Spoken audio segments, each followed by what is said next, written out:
तक हर चीज अपने केंद्र की ओर आकर्षित होती है। इस पृथ्वी पर एक ऐसा केंद्र है जो न केवल मानवता की आस्था और भावनाओं को बल्कि उनकी आत्मा की गहराइयों को भी अपनी ओर खींचता है। महाकुंभ क्या है वह शक्ति जो हम सबको एक सूत्र में बांधती है? उत्तर है गंगा।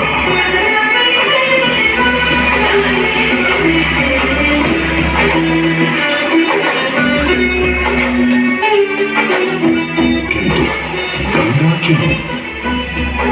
क्योंकि गंगा कोई नदी नहीं है, आस्था की अविरल तरल धारा है गंगा। विश्वासों की वाहिनी, संस्कृतियों की सरिता है गंगा।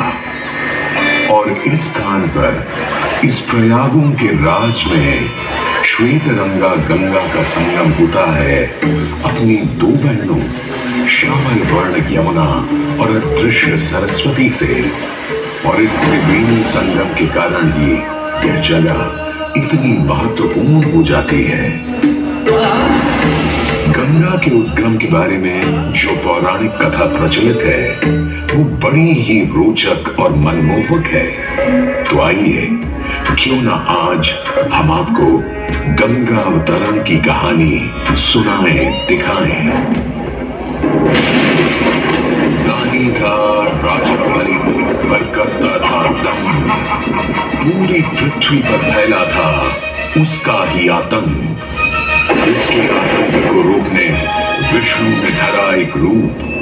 52 अंगुल का बौना बनकर पहुंचे जहां था भूत।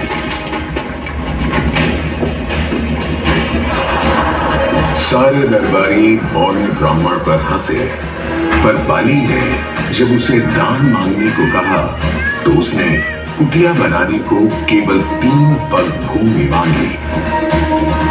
पर जब बौने ब्राह्मण ने भूमि नापनी शुरू की तो जैसे भूचाल लिया गया।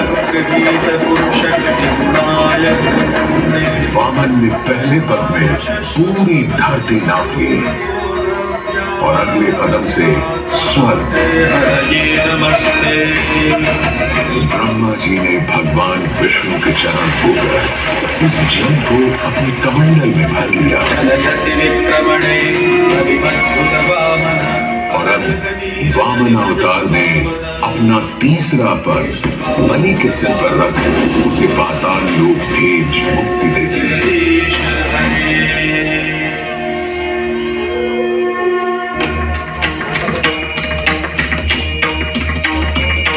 स्वर्ग लोक में भगवान ब्रह्मा जी ने जब चरणामृत में हाथ डाला तो वहीं से निकल आई चंचल निर्मल धवल गंगा जी। पवित्रा किंतु चंचला, आज से तू मेरी पुत्री और नाम तेरा गंगा।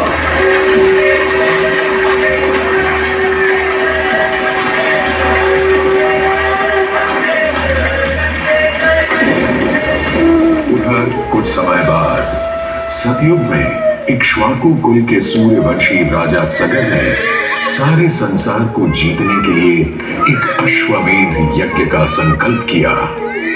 सुने सुने सुने, सब सुने, यह चिन्हित पूजित धवल अश्व जहां भी जाएगा वो भूमि राजा सगर की मानी जाए। यदि किसी ने इस अश्व को रोका या पकड़ा तो उसे सगर के 60,001 पुत्रों और उनकी लक्षाधिक सेना का सामना करना पड़ेगा। सुने सुने सुने। भूलोक में सगर का शुद्ध अजेय अपराजेय बढ़ता जा रहा था और स्वर्ग लोक में बढ़ती जा रही थी देवेंद्र इंद्र की तुलना। डरकर वो अश्व को रोकने की युक्ति लगाने लगे। इंद्र ने राजा सगर के उस घोड़े को चुरा लिया और छल से महर्षि कपिल के आश्रम में बांध दिया। घोड़े को खोजते हुए राजा सगर के 60,000 पुत्र महर्षि कपिल के आश्रम में पहुंचे। वहां घोड़े को बंधा हुआ देख क्रोधित पुत्रों ने कपिल मुनि को घोड़ा चोर समझा और उन्हें अपशब्द कहने लगे। वाचाल कुमारों, यदि कपिल ऋषि ने खोली आंख तो तपस की युगाग्नि से जलकर तुम सब हो जाओगे राख।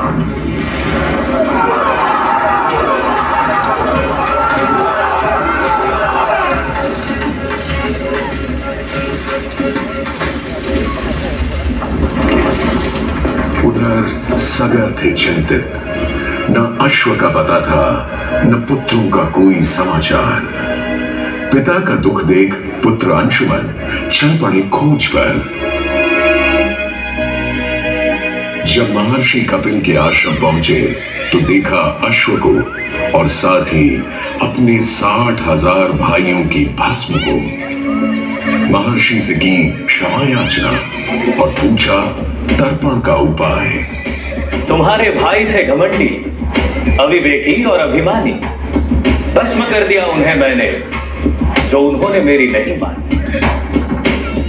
गंगा जल, केवल गंगा जल ही दे सकता है मुक्ति उन्हें, जो भस्म हुए तुम्हारे परिजन। अंशुमन को अपने भाइयों के तर्पण के लिए गंगा को लाने का बहुत मन था, किंतु किसी को राजधर्म भी तो निभाना था और राज भी चलाना था। देखते देखते 7 पीढ़ियां गुजर गईं, पर 7 पीढ़ियों के बाद समय आने पर राजकुमार भगीरथ ने राजा बनने से साफ मना कर दिया।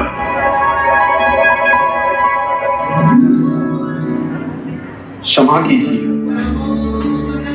क्या ये आवश्यक है कि राजा का बेटा ही राजा बने? मैं पहले तपस्या करूं और फिर ब्रह्मा से गंगा को मांग कर पृथ्वी पर ले आऊं और फिर उनके पावन पवित्र जल से अपने 60,000 पूर्वजों का तर्पण करूं। वर्ष बदले, ऋतुओं की हवा बदली, नदियों के किनारे बदले, किंतु नहीं बदला भगीरथ का संकल्प, गंगा उतरण।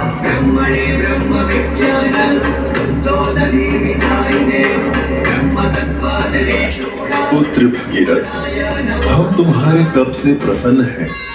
बताओ क्या आशीर्वाद चाहिए? हे भगवान, मेरे पूर्वज के तर्पण के लिए मुझे आपकी पुत्री गंगा चाहिए। तथास्तु, किंतु यदि गंगा स्वर्ग से सीधे धरती पर गिरी तो पृथ्वी को चीरते हुए गंगा सीधे पाताल में पहुंच जाएगी। इसलिए तुम भगवान शिव शंकर को मनाओ ताकि गंगा जब स्वर्ग से नीचे उतरे तो वो उसे अपनी जटा में थाम ले।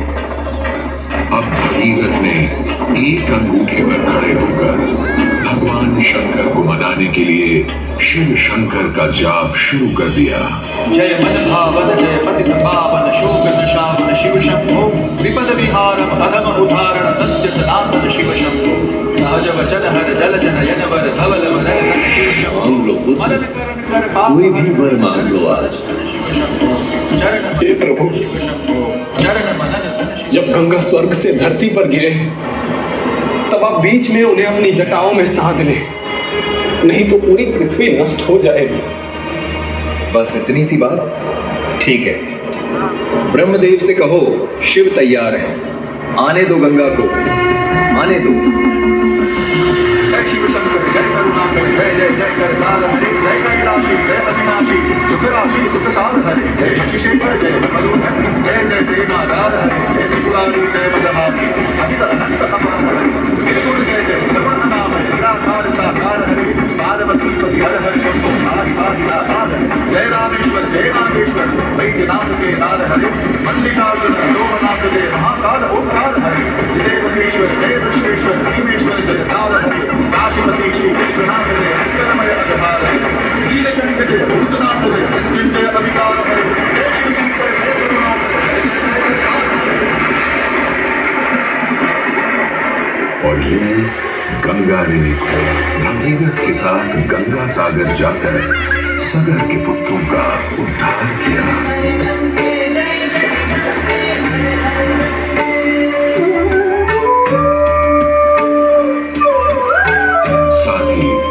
वह भारत की सबसे महत्वपूर्ण नदी बन गई, जिसका भारत के जीवन में धार्मिक, आर्थिक, सामाजिक, ऐतिहासिक अभिदान अनंत है।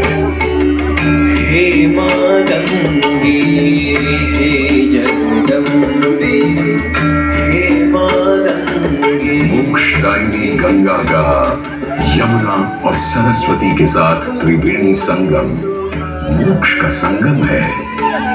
प्रत्येक 12 वर्षों में यह महाकुंभ का स्नान करता है सर्व सिद्धि प्रदान और देता है मोक्ष का वरदान।